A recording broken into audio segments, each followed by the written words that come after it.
Hello there, welcome to Living on Purpose. My name is Fola Daniel Adelesi and I'm talking about 28 reasons why goals fail. This time around, I'm talking about setting unrealistic goal.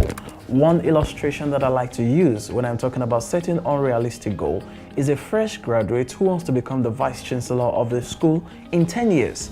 And the question is, how are you going to make that happen? Because when you graduate, you have to go, for example, if it's Nigeria, for the National Youth Service Corps, which is for 1 year. After going for the National Youth Service Corps for 1 year, you then have to go for your master's degree.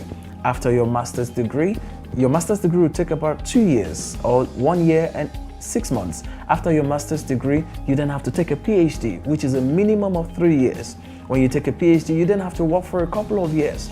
It just doesn't seem realistic that you can become the vice chancellor of a tertiary institution exactly 10 years after graduating. It's very important for you to set realistic goals. Some people will set big goals, they have big dreams, and when you ask them, how are you going to make this happen? They say, don't worry, I'm going to make it happen.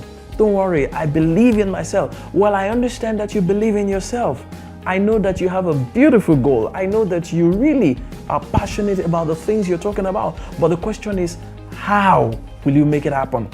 When you set unrealistic goals, you realize that there's no connection between the goal and the possibility of making it happen because you're not going to be able to explain it. Some people will say, I'm going to build a multi-billion-dollar house. Question is how? What are you doing?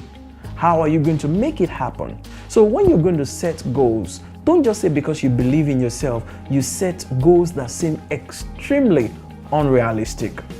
You can set goals that seem a bit far off. You can set goals that require you ask for the help of other people or bring on collaborators, but don't be unrealistic with your goal. If you want to set a goal, then the question is, what exactly is your vision?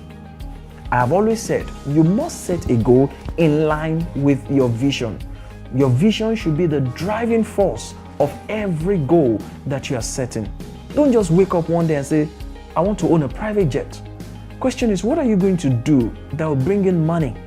And what are you going to do that will require flying around the world that you really need a private jet? Do you know the cost of maintaining it? And what are those other things that you need to put in place for you to get to that level where you're so busy and you're making so much money that you really require a private jet? If you talk about employing thousands of people, if you talk about creating jobs and then expanding your jobs, then it makes sense because as the job expands, you get busier. You need to go to more locations. Then you realize that you can't keep up with the regular schedule of commercial flights. You then need your own plane. But at least you have given us the vision of having a business that you will expand, take to different countries. So if you build a multinational, that dream becomes realistic. Remember, if you want to succeed, you have to hit the ground running now, not tomorrow, not next year. Please head on to www.foladaniel.com and watch out for more inspiring videos and articles. Thank you.